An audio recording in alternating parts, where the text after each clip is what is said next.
역세권 개발이 중단된 곳들 과연 투자 가치가 있을까요?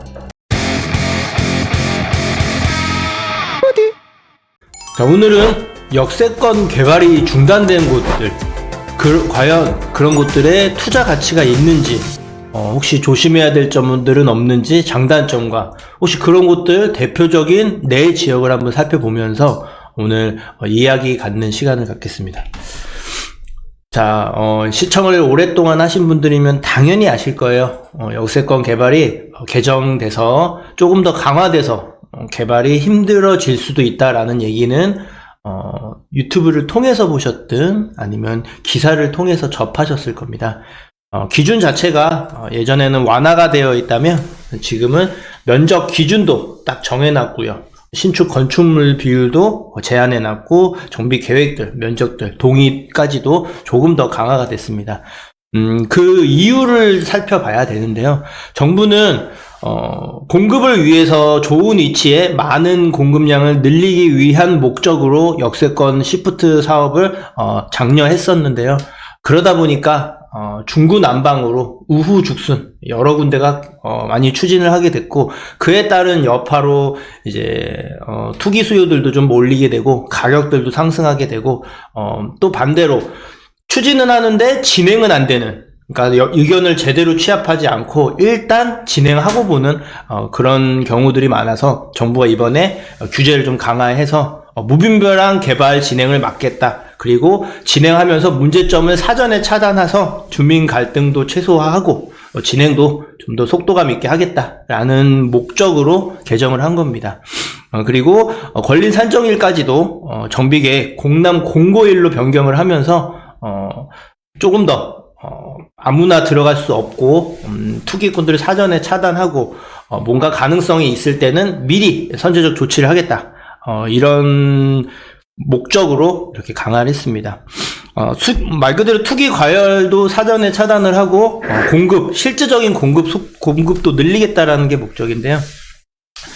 자, 지역을 한번 살펴볼 건데, 일단은 그 이후에 많은 진행했던 곳들이 이제 반발을 하게 돼요. 왜냐면 소급 적용을 한 게 아니고 진행했던 곳들도 아예 날짜를 6월 30일로 못 받고 나서 여기에 이제 사전 검토를 신청한 곳들만 소급 적용을 하고, 그 이후에는 다시 개정된 걸 적용하겠다라고 발표를 했고, 운영 기준 안 맞으면은 개발 방식을 바꿔라 라고 서울시장께서 말씀을 하셨습니다.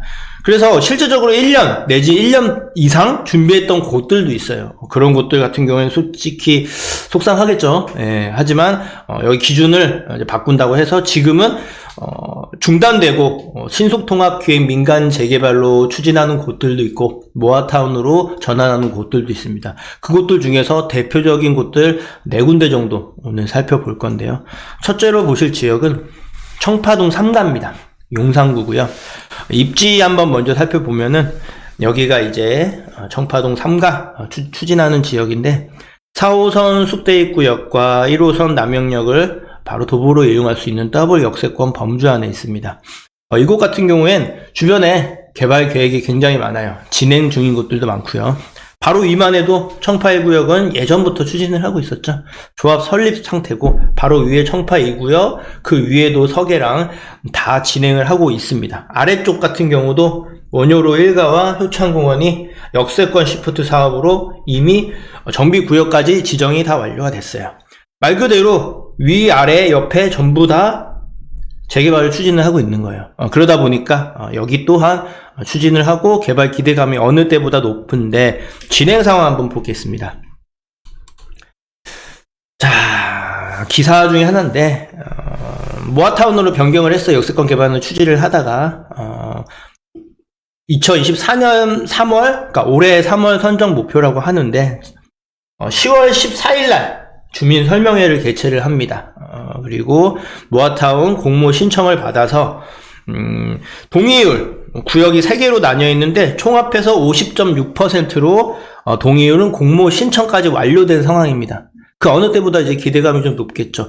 자, 과연 그러면 여기가 괜찮을지, 장점은 또 뭐고, 또 혹시나 단점, 아쉬운 점은 뭐가 있는지 한번 객관적으로 한번 살펴보겠습니다. 자, 일단 공모 신청이 완료가 최근에 됐어요. 그 소리인즉 새롭게 선정될 수 있겠다, 개발할 수 있겠다라는 기대감이 상승을 하게 됩니다.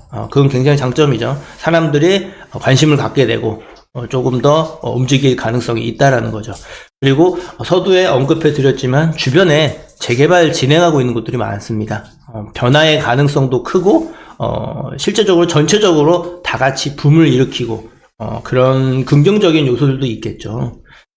그리고 또한 중심지, 용산구라는 중심지에 더블 역세권이라는 점은 굉장히 큰 메리트가 있는 겁니다. 완성을 하게 됐을 경우, 신축에 아파트가 생겼을 경우에는 굉장히 고가, 쉽게 말해서 시세가 굉장히 높을 수 있는 아파트이기 때문에 그 어느 때보다 기대감이 높은 것 같습니다. 자, 이런 장점들이 있는데 과연 장점만 있는지, 혹시나 아쉬운 건 없는지도 같이 계속 보겠습니다. 선정까지는 제가 봤을 때도 무리가 없지 않을까. 동의율 신청도 됐고 주변에 개발 기대감도 있고 개발 필요성까지 있으니까요. 하지만 선정 이후에는 굉장히 어려움을 겪을 가능성 또한 존재한다라는 사실입니다. 청파동 3가 같은 경우 해당 지역은 원룸이나 이제 하숙집 같이 주변에 대학가가 있다 보니까 그런 곳들의 소유주들이 추가적으로 이제 권리 산정 부분에 있을 때 이제 분담금이라든가 이런 게 어느 정도 가시화되고 책정이 되거나 눈에 보여졌을 때 과연 그분들이 동의를 할지 안 할지의 여부가 굉장히 중요해졌어요. 마찰이 일으키거나 조금 더 많은 걸 요구하는 경우들이 발생하게 된다면 진행에 어려움을 겪을 가능성 또한 존재를 한다라는 거 꼭 알고 계셨으면 좋겠고요. 월세, 높은 월세 임대 비율이 굉장히 높아요. 방금 원룸 하숙집을 말씀드렸는데 그런 비율이 좀 높다 보니까 월세 임대 목적들이 많아요.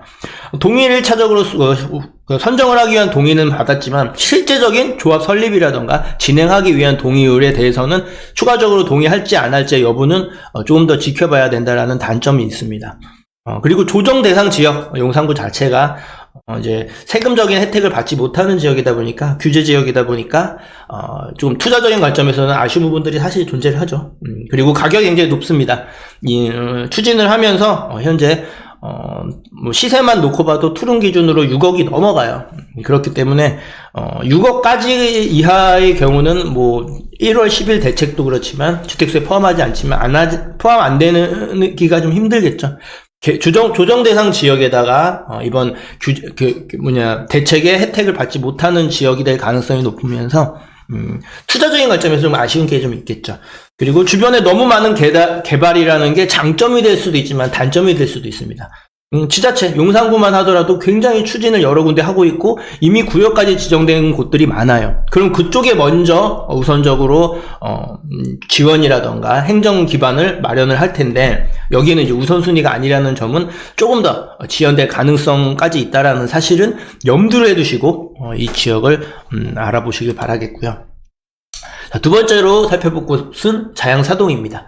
역세권 개발을 추진을 하다가 모아타운으로 바뀐 곳이에요. 네, 여기 같은 경우도 입지를 보시면 바로 이곳입니다. 자, 여기에요. 여기고 건대입구역 바로 앞입니다. 입지가 워낙 좋다 보니까 오히려 입지 좋은 게 개발이 될까라는 우려들도 있는데 바로 이제 아래쪽에 신속통합 한강변에 추진을 하고 있고 아래쪽에 여기는 현재 취소 해제 수순을 밟고 있죠. 예. 해제했다고 제가 얘기를 했었는데 정확하게는 해제가 아니고 해제 단계를 밟고 있는데 다른 개발로 추진할 가능성이 높을 것 같습니다. 참고를 하시고요. 자, 이곳 같은 경우 현재 진행 상황을 보겠습니다. 자, 10월 21일 날 발표를 했네요. 주민설명회를 개최를 했네요. 예, 여기 같은 경우는 입지는 굉장히 좋은데 의외로 주거지역이라서 사람들이 관심을 갖고 있는데 추진한 지 오래되지 않았어요. 어찌 보면 굉장히 늦게 추진을 하게 됐는데 그럼에도 불구하고 동의율이 현재 30% 이상으로 추정을 합니다. 굉장히 빠른 속도예요. 그 이유를 좀 살펴봤더니 보니까 이곳이 뭐 조건에나 부합을 하는데 입지가 워낙 그 더블 역세권의 건대입구역 바로 앞에 있는 곳이다 보니까 대표적인 상업 지역이거든요. 그런데 이 지역 추진하는 지역은 주거 비율이 굉장히 높습니다. 주거 비율이 84%가 넘어요. 조금씩 변동은 있겠지만. 그리고 비주거용 말 그대로 상가 시설이 있는 곳이 15.8%, 20%가 채 안 됩니다. 대부분 다 30-40% 이상은 될 거라고 생각을 했었는데 실제로는 주거지역이라는 사실이죠. 그러다 보니까 오히려 재개발할 가능성도 크고 입지도 굉장히 좋아서 사람들이 많은 관심을 갖고 있는 것 같습니다. 자, 장점과 단점 한번 살펴볼게요.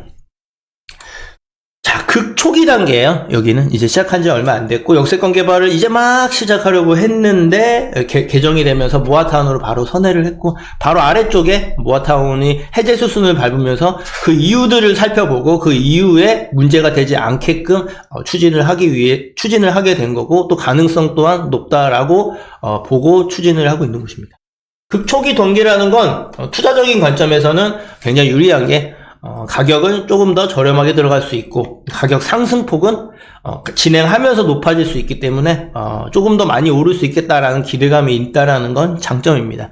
그리고 입지 자체가 높은 지가, 대지의 가격들이 굉장히 높아요. 그렇다라는 건 진행하고 났을 경우에 사업성이 굉장히 좋을 수밖에 없습니다. 시세 자체가 굉장히 높게 평가를 받을 수 있기 때문인데요. 그 소리인즉 진행 속도도 빨라질 수 있고 동의 자체들도 높아질 가능성이 있다라는 긍정적인 사실이죠.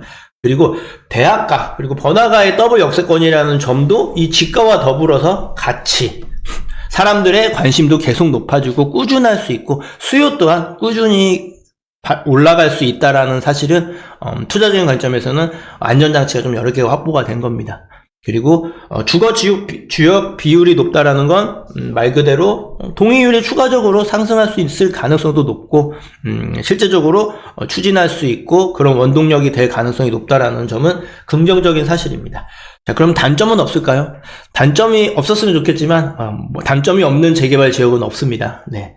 꽤 높은 매매가를 형성하고 있어요. 실제로 입지가 워낙 좋다 보니까 매매가가 상당히 높은 편인데, 시세만 놓고 봐도 투룸 기준으로 한 5억 후반 정도가 시세로 책정이 되어 있습니다. 입지가 워낙 좋다 보니까 오히려 각자 소유주의 개개인이 요구사항이 많을 수가 있어요. 나 이렇게 좋은 땅을 가지고 있는데, 좋은 부동산을 가지고 있는데 조금 더 많이 혜택을 부여해줘라.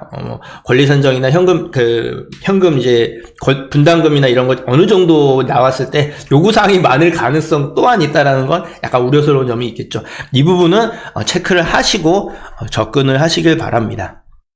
자, 그리고 다음 지역 한번 살펴볼게요. 자, 용답동입니다. 여기는 역세권 개발을 추진하다가 신속통합으로 전환을 바로 한 대표적인 지역 중에 하나인데요. 여기 1구역과 2구역이 같이 있습니다. 2구역은 바로 전환을 했고 1구역은 약간 법적인 문제가 좀 있는데 신속통합으로도 지금 계속 얘기가 나오고 있어서 아마 신속통합으로 갈 가능성이 높지 않나 이렇게 보고 있습니다.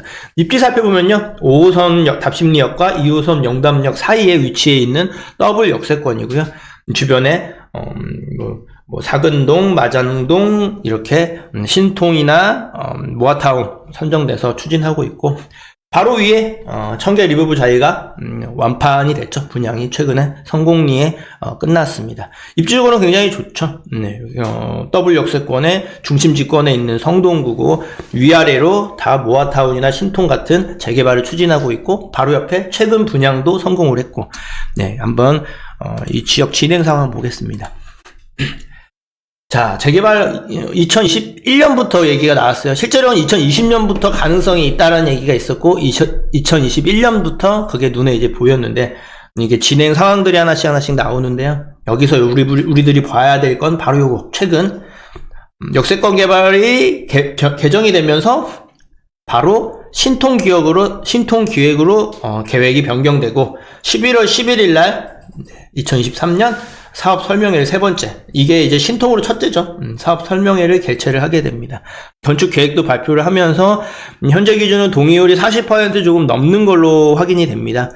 이 속도대로라면 빠르면 2024년 중순쯤에 신청을 하지 않을까 예상을 해봅니다. 이곳 같은 경우에 장점과 단점 한번 살펴볼게요. 자, 일단 장점. 선정 가능성이 굉장히 높습니다. 동의율이 50%를 확보할 가능성이 굉장히 높죠. 한번 거의 50%에 다다르게끔 거둔 전례가 있기 때문에 이번에도 정비 계획 위반 정비 계획 구역 위반 제한할 수 있는 50%를 확보를 할 가능성이 높아요. 말 그대로 선정될 가능성이 높다라는 사실이죠. 그리고 꽤 저렴한 토기 투자금 굉장히 높았다가 이번에 개발 방식이 바뀌면서 실망 매물도 나왔었어요. 그러다 보니까 조금 가격이 조금 더 이제 합리적으로 바뀐 거죠. 예, 그래서 초기 투자금이에요. 어찌 보면은 투자자들 입장에서는 이게 새로운 개발 시작하는 단계의 가격과 거의 비슷하기 때문에 2억으로도 매수가 가능한 더블 역세권이라는 점은 굉장한 메리트가 있고 장점입니다. 그리고 이 지역은 특히나 침수 지역이면서 쭉 주변 분양까지 완판이 됐기 때문에 성공할 수 있을 거라는 기대감도 당연히 높고요. 정부 또한 지원을 아끼지 않거나 우선 개발 순위로 보고 있다라는 사실이죠. 이런 것들은 굉장히 장점인데 단점은 또 없냐? 이곳 같은 경우는 신축이 굉장히 많습니다. 그 소리인즉 어떤 게 좋은 매물이고 합리적인 가격이고 조금 더 나은 선택인지에 대한 판단하기가 쉽지가 않다라는 사실이에요. 부동산마다 얘기가 다를 거고 또 얘기하는 게 다 정답이 아닌 게 예를 들어서 투자금을 굉장히 저렴하게 얘기를 했기 때문에 막상 가면은 전세가가 말도 못하게 시세보다 높게 형성이 돼 있어서 나중에 잔금을 치를 때 투자금이 굉장히 많이 올라가서 곤혹을 겪는 경우들도 문의가 많이 들어오고 있어요. 그래서 이런 걸 구분하기가 좀 어렵다라는 건 단점이 될 수가 있겠고요. 그리고 구역 변경 가능성 이미 몇 번 지금 변경을 거치고 있는데 추가적으로 변경될 수도 있는 거예요. 예, 이곳 같은 경우에. 그런데 진행에는 문제가 없겠지만 조금 더 속도가 조금 더 딜레이 될 가능성이 있다는 건 단점이 될 수도 있겠죠. 그리고 매수를 빨리 해야 되는 지역입니다. 이곳 같은 경우는 동의율 40%를 넘어갔기 때문에 올해 중반 내지는 하반기에는 신청을 할 가능성이 높아졌어요. 그렇기 때문에 현금 청산 기준일이 신속통합기획 민간재개발은 바뀌었죠. 구청장 권한이긴 한데 후보지 신청하는 날 빠르면 신청하는 날이 기준이 될 수 있기 때문에 매수를 빨리 해서 등기를 한 5, 6개월 안에는 쳐야 됩니다. 그렇기 때문에 조금 더 서둘러야 된다는 건 단점이 될 수도 있겠죠. 이 부분들 살펴보면서 이 지역들 접근을 하시길 바라겠고요. 자, 다음 지역 한번 살펴볼게요. 영등포구 도림동입니다. 도림동 같은 경우엔 바로 여기에요. 여기고 영등포역 현재에서 영등포역은 거리가 좀 있기는 해요. 근데 어떻게 역세권 개발을 추진하다가 신통으로 전환을 하게 됐냐? 바로 옆에 도림 사거리역이 새롭게 생겨날 예정이기 때문에 이것 때문에 역세권 개발을 신청을 했었고 추진을 했었는데 개정이 되면서 신속통합기획 민간재개발로 전환을 합니다. 입지는 굉장히 좋죠. 왜냐면 도림사거리역 바로 앞에 생겨나게 되고 주변에 바로 옆에 모아타운도 대상지로 선정이 되어 있고 오른편에는 싹 다 새롭게 개발을 하게 되는데 자세히 살펴보면 또 오른편에 개발하는 곳들은 대부분 공공이라는 단어들이 들어갑니다. 예.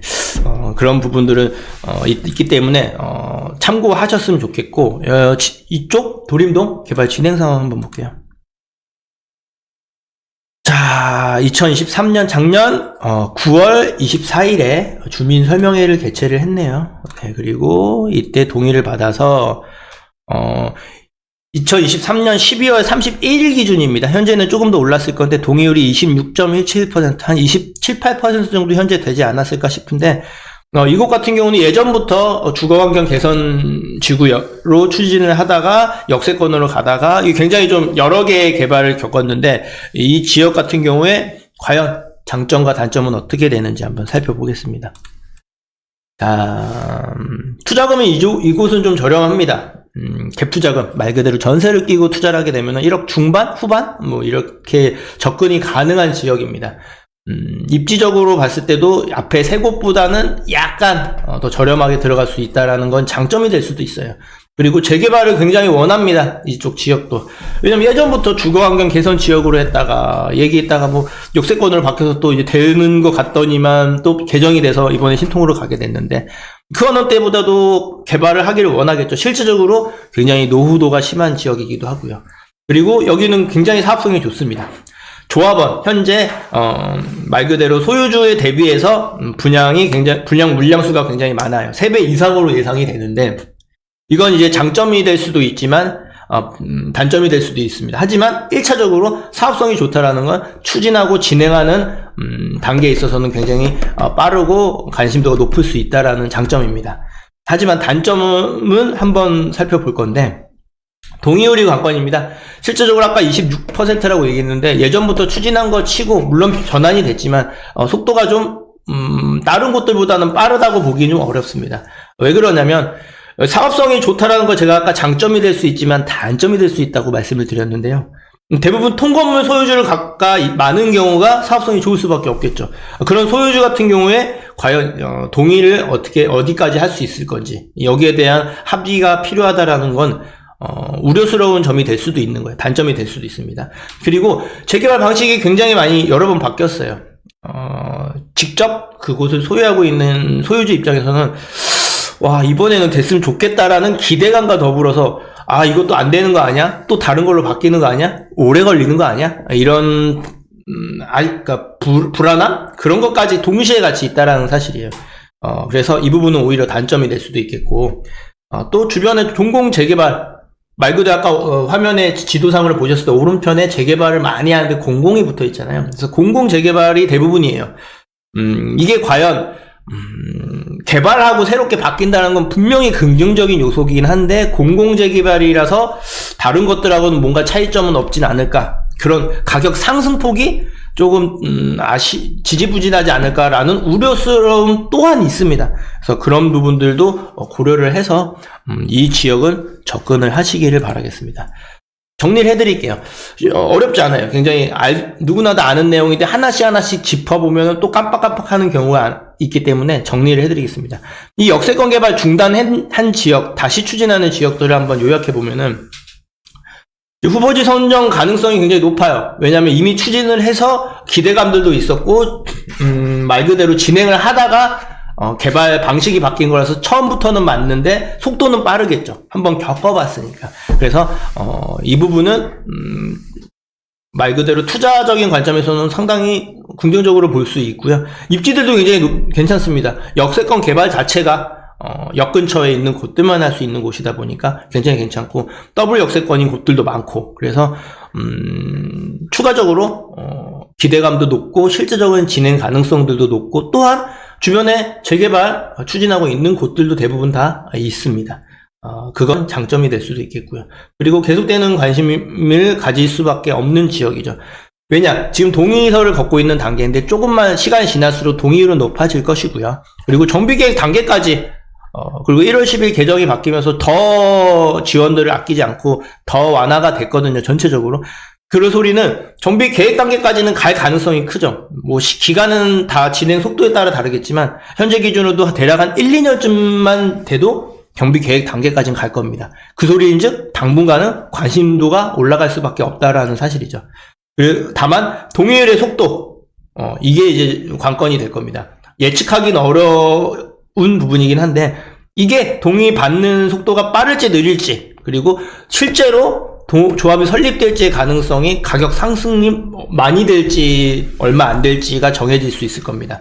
그리고 이 지역들은 중장기적인 접근으로는 저는 글쎄입니다. 왜 그러냐면 실제 가능 여부를 당연히 지켜봐야 되고 알 수 없는 부분이지만, 단기적으로 제가 1, 2년 동안은 정비계획 단계까지는 관심도가 높아질 거라고 얘기를 했어요. 그 부분은 이제 눈에 보이는데, 그 뒤에 조합 설립에서부터 실제로 사업이 진행되는 과정까지는 알 수가 없는 부분이거든요. 그래서 중장기적 접근도 물론 나쁜 건 아니겠지만, 단기적으로 2년에서 한 3, 4년 이내 정도의 단기적인 접근으로 보는 건 찬성이지만, 중장기적 접근은 어떻게 될지 알 수 없기 때문에 중장기적 접근보다는 단기적으로 보시는 것도 괜찮지 않을까, 이렇게 추천을 드리고요. 초보자분들은 투자 금액대가 낮은 경우를 선택을 하는 걸 추천을 드리고요. 경험자, 유경험자, 그리고 전문가라든가 많이 아시는 분들 같은 경우는 당연히 금액이 높은 곳들을 추천을 드립니다. 왜냐? 금액이 높은 곳들은 추진이 빨리 될 거기 때문에 속도도 빠르고 눈에 더 빨리 보여서 가격은 높지만 굉장히 빨리빨리 진행한다는 건 메리트가 될 수 있겠고요. 초보자의 경우는 많이 알지 못하기 때문에 오히려 투자금을 낮춰서 리스크를 줄이면서 접근을 하는 게 오히려, 그래서 진행 하나하나 하면서 가격이 얼마씩 오를 때 본인이 직접 배우게 되고 알게 됩니다. 그렇게 직접 겪어봐야 그 다음에도 뭔가 보는 시야나 눈이 트이기 때문인데요.